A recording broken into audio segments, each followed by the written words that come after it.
A content writer colleague shared with me recently that one of her clients, a truly lovely delight of a human being and really wonderful to work with, is also simultaneously driving her to worry a little bit and to wonder. She's thinking to herself, why would they keep paying me when they're also jet set on getting all sorts of differing opinions from Mary, Larry, Harry, Tom, Billy, and Silly Sally? This colleague was sharing how she was getting a little bit frustrated because, like so many business owners I see, this person was accruing all of this advice from everyone and their mother and then throwing her, the writer, curveball after curveball, saying, this is how she thinks she should keep moving forward and proceed. Too many cooks in the kitchen can cause you to be doing a forever dance of crazy pivots and updates and changes that are just not strategic. And a lot of times they're not even necessary or warranted. In today's episode, we're going to get into the issue of hiring serial help to fix problems that sometimes don't even exist and what happens in our businesses when there are just too many cooks in the kitchen. Welcome to Small Business Casual, where we take the dream we're building seriously, with a hefty dose of laughing at ourselves along the way. I'm your host, small business copywriter Emily Aborn, and I'm here to help you answer questions like, does my business need a lead magnet? And how the heck do I talk to people at a networking event? All while making it fun and, you guessed it, keeping it casual. Well, hello. Welcome back to Small Business Casual. This month, we are taking all things deep, dark underbelly of entrepreneurship, and we're talking about them. We are spilling the secrets usually kept under lock and key by service providers and business owners everywhere, and we're letting them out. Just kidding. No actual confidential information will be released in this episode, but I do want to share some of the realities, some of the behind the scenes of owning a business and what really goes on for me and also so many of the service providers I talk to and the clients that I work with. Because I think by shining a light on some of these things, we can work on them and get back on track. In case we have not met yet, I'm Emily Aborn. As you heard in the introduction, I'm a small business copywriter and I'm a marketing consultant. And I don't just write for a living, I live to write. That said, I've collaborated with clients in over 122 now. I just did my 122nd industry, and I have been a business owner for over 12 years. On a way more fun and personal note, I'm an elder millennial, which is a fun fact, just translated to mean that I have to actually be sitting at my computer to write any and all emails, and I am a big fan of color coding and bullet pointing them whenever possible. So today we're going to be talking about too many cooks in the kitchen, when serial help goes bad, which I think can sometimes be a sneaky form of people pleasing, I think. And I think that this also, in my opinion, this is coming from me, a person who has a very, very long history of asking everyone for their opinion on everything. I also think not only is it people pleasing, I also think it comes with this fear of ruining everything or failing or doing things just like completely and utterly wrong and like something terrible is going to happen. So it may not always be a worry about other people. Sometimes it's really just a safety mechanism. So I'm saying that to say there's something way deeper under the issue than just having too many cooks in the kitchen.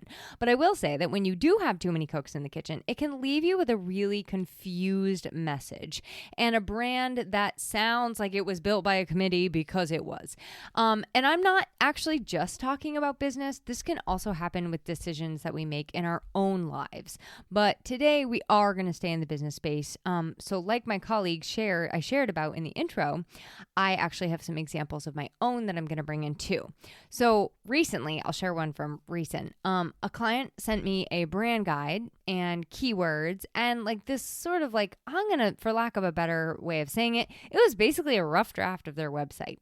And it had frameworks that were generated, that were searched for, a bunch of different frameworks were kind of applied and piecemealed together. And it was all sort of generated by ChatGPT, marrying it all together.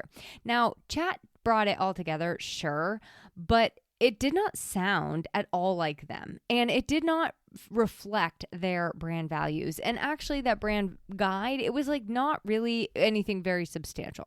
Now, I've had other people whose friends or their husbands weigh in on their website copy when their friends or their husbands, they're not even their ideal clients and they're not writers. So I've had to deal with a lot of in my day, I've dealt with a lot of decision by committee when people have like competing ideas about what the right way is and what the wrong way is.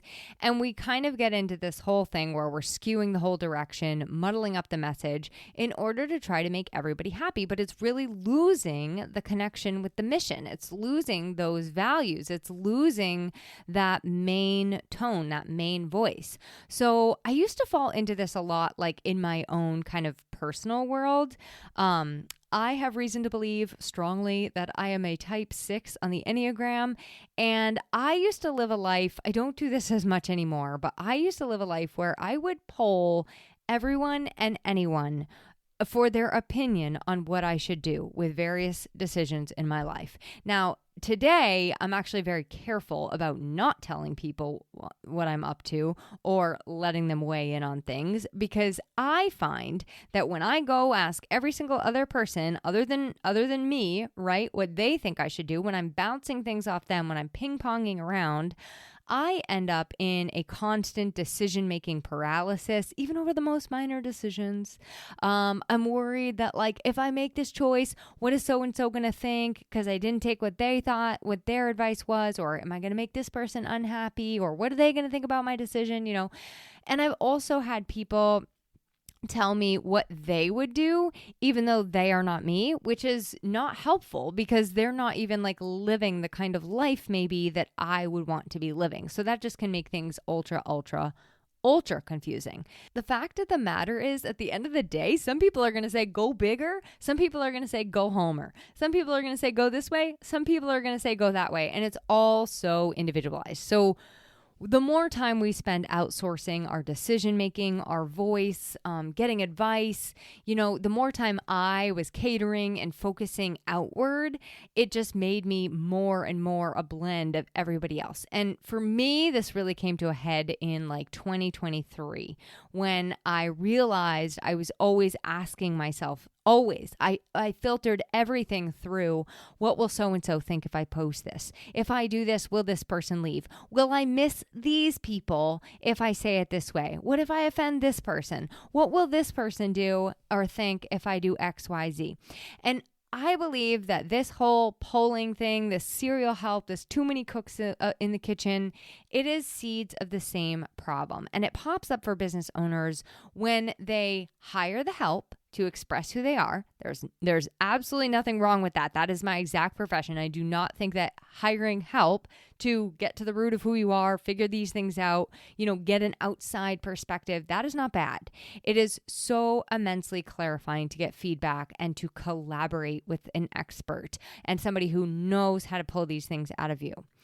That said, too much help, too many outside voices, that is when it becomes entirely unhelpful. And I'm going to give you some examples of how it might show up, how too many cooks or serial help might show up. And it'll, I think, show you why it's really just not very helpful. It's not a very good strategy. So I'll give you 3 examples. Number 1 is that AI strategist, okay? So let's say you or somebody you know hires somebody else to help with their business. It could be a virtual assistant, it could be a copywriter, it could be a graphic designer, it could be a strategist, coach. And then you head over to Chat Gibberish Talks Too Much, ChatGPT, or Claudito to fill out your questionnaire, an AI bot, okay? So you head over to this little AI bot friend of yours, you tell it, kind of catch it up to speed, right? And then you get its thoughts on the matter. You ask it to show you what it thinks of the logo or the podcast cover art, even though you've paid a graphic designer, right? Even though you are paying somebody to come up with this creative work for you. And then you know, of course, you share it with the person you're paying, the human expert. The result from that, this is why it's not helpful, twofold. One, you're kind of diffusing the creativity of the person you hired. Now, like a lot of us who are in the creative field, this is what we do best. Like we create something from nothing. So now you've given us something, and I tell you what, it's a lot actually harder sometimes to get the creative flow when you have like something prefabricated already that you sort of have to kind of try to mirror or mimic or whatever the case may be. The result is also that you're getting advice from a machine that does not actually know the nuance of your brand and business. And what you end up just being really, really confused. And a lot of cases, honestly, it's giving misinformation still. So you will maybe end up misinformed and lacking direction. Second example I want to give you is the friend input. Are they your actual clients? Now, I see this too when business owners hire an expert, a website designer, a graphic designer, a copywriter, doesn't matter. And their friend or their partner is constantly looking over their shoulder, weighing in on everything with them. And then they translate that to you, the service provider, or to the service provider, and that results in like you having to constantly make changes. You have to jump, you have to leap through all these hoops. And now somehow the service provider is in a position where they have to make both of you happy. But the truth is, it's not your actual client. It's not your friend or your partner's area of expertise in many cases. And so you're then kind of in a position where, well, and not for nothing, it's not your voice. That is the voice of your spouse or your friend or your book club buddies, right? So my question in that scenario and why it's not helpful is because the voice we're trying to come across, the message and mission we're trying to bring out is yours, the business owner. And when you're kind of queuing up the entire peanut gallery, I mean, that's not going to be reflective of you. And I would encourage when this happens to think, well, who is actually the one making decisions in your business? Now, I will say this. I make a lot of decisions in my business on my own. I just go for it, boom, boom, boom. And then sometimes with some of the bigger stuff, I run it by my husband because he is my loyal confidant. He's always able to offer me a different perspective. He knows what is going to like light me up and what is going to like drain me in a very, very short amount of time. So I'm not talking about that. I'm talking about when you're actually going to one of these people to get their kind of opinion on things, but it's not even their area of expertise. They don't actually even speak the voice of your clients, right? Or they're not a writer or a graphic designer or whatever the case may be. So that can be a real problem. And I've seen it so many times where it just causes that poor service provider to have to jump and leap through hoops and change things constantly. And it can be real drag and not be the best experience for the business owner either going through the process. So third one I see is decision by committee.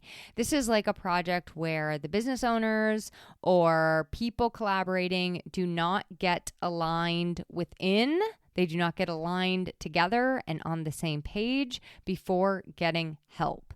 So then when they bring in the service provider, they're offering two different answers and two different directions for every single thing, or multiple directions for every single thing. I've seen it real bad.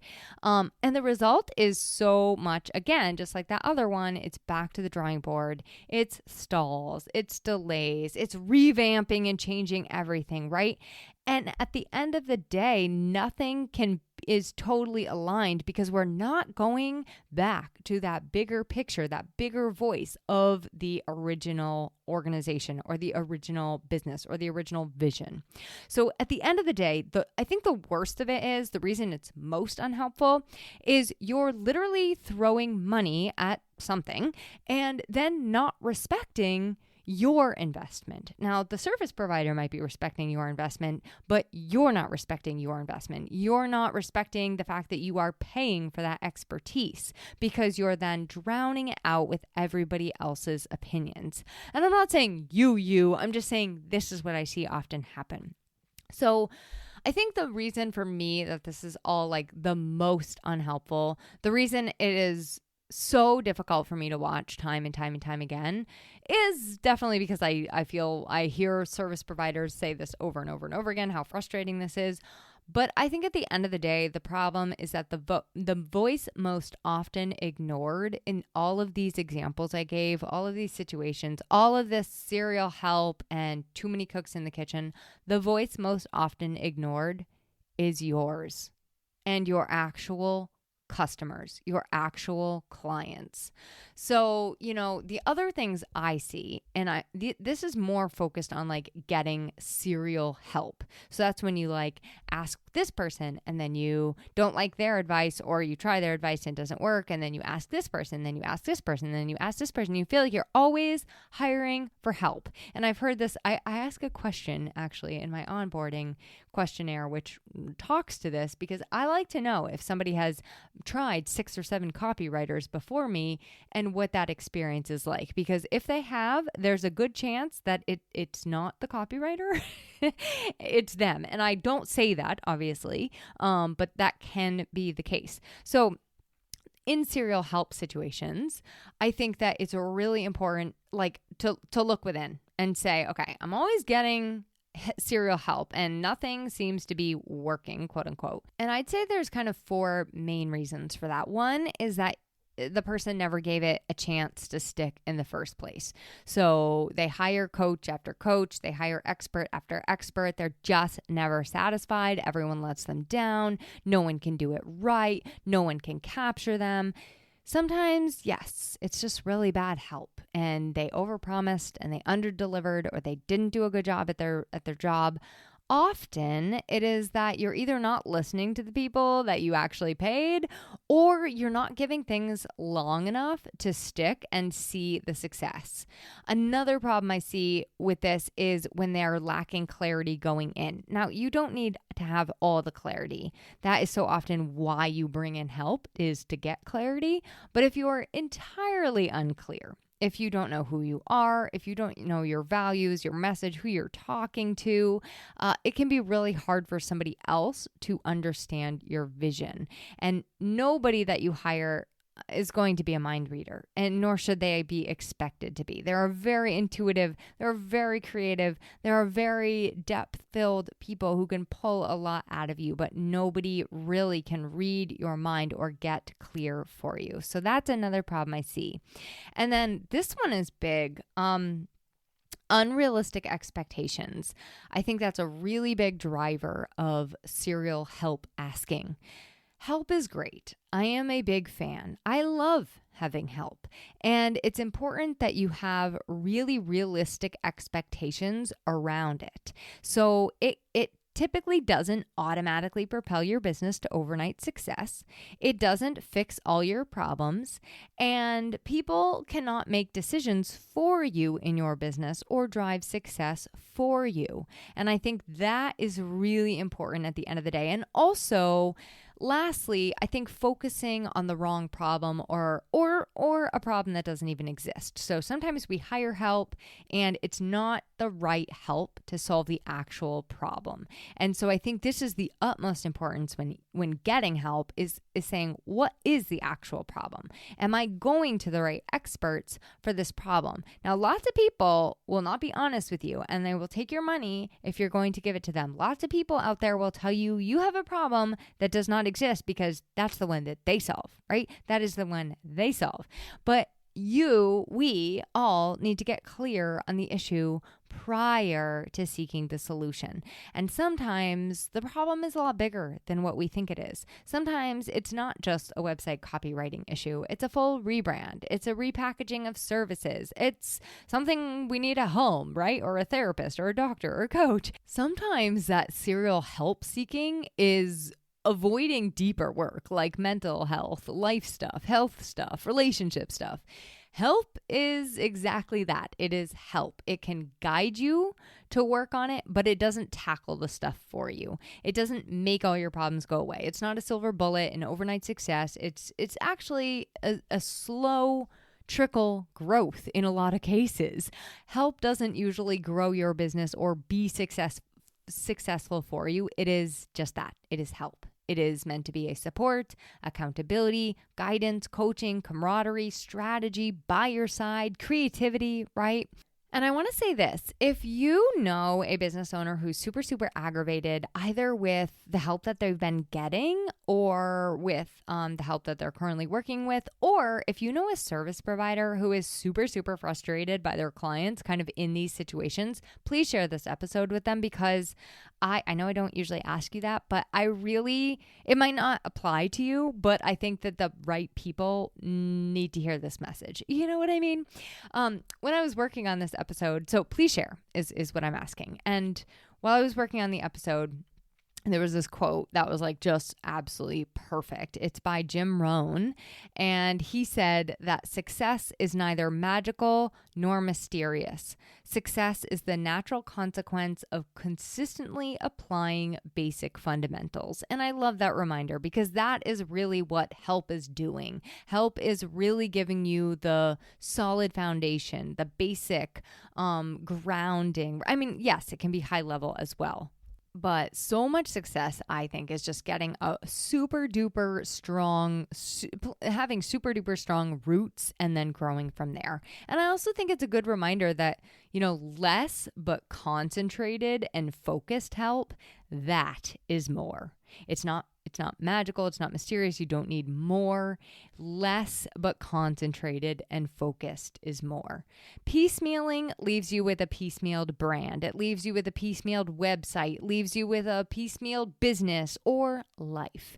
And when we're constantly just adding like little spritzes of gasoline to the fire, right? Hoping to get it going. We're just like, keep on adding little gasoline from this person. Yes, you're going to keep little sparks flying here and there. But that is not the way to burn a sustainable, slow, intentional source of heat. I build a fire in my wood stove, well, hopefully not at the time that this episode is airing, but every single morning. The way to build a slow, intentional source of heat is from the bottom up, right? You're really being intentional on how you're building that fire. So before you call Ghostbusters or whoever is going to be your next helper, which it's probably not going to be Ghostbusters, get really clear first on what you want, what problem you're actually trying to solve. If you are a business owner, ask yourself, who are your actual customers? Who are your actual listeners of your podcast? And what do they need? Number 2, get help strategically, not reactively. So pick an expert or a small team that is collaborating for your specific kind of needs. Give them context, connect them with other people if you're working with other people, and please do not, for the love of all things, don't saturate them in everybody else's opinions. Trust the process. Trust the people that you hired them. You hired them for a reason. So let them help you. Let them do their job. Don't consult your sister or ChatGPT or your best friend's cousin. Overall, we want to be asking fewer people for advice, because I can guarantee you it is quality over quantity every single time. The more voices that weigh in, the more confusion you got. And also, just a reminder, don't forget, please, to also put your voice, I'd say first. You are the expert on you. You are the expert on your business. You are the expert on what you're looking to create. You are the expert on what you are doing. Your gut knows more than the entire peanut gallery, okay? So please remember, I would kick myself if I didn't say this. AI, this is my last reminder. AI is a tool. It is not a business strategist. It can help you organize. Yes, it can help you brainstorm, edit. It cannot make strategic decisions for you. It really should not be giving you advice about your life. It does not understand your human nuance, your unique, and I do mean unique, voice, your values, your vision, your why, your essence, your soul. Do not use AI to be your strategist. And it also shouldn't be filling out the questionnaire for you when you hire the help, okay? AI, in my opinion, is just another cook in the kitchen. It is just another voice drowning out ours. So I think the last thing that your voice needs is a committee to express it. It needs just one single powerful microphone, and you've got that in your hands. So hire help when you need it, but don't go so hog wild with help that you lose yourself in the cacophony of it. You are the expert on your business. You are the expert on what you're creating, your voice, your life, your clients. Repeat after me. Less cooks, tastier cookies, okay? And we love cookies here on the show. We love snacks. Okay, so please, like I said, pass this along to somebody you know who needs to hear it. And please join me next week. Next week, we're going to be talking about even more behind the scenes stuff. We're going to be talking about when to throw in the towel and when to keep on pushing, when to keep on going. And I've got lots of stuff to talk to you about. So I will chat with you then. Thanks for joining me on this week's episode of Small Business Casual. If you're considering a rebrand, starting something new, or ready to upgrade your website copy to reflect the brand you've already built, I'd be delighted to help you find just the right words for your business. Reach out to me at emilyaborn.com, and I would love to hear from you.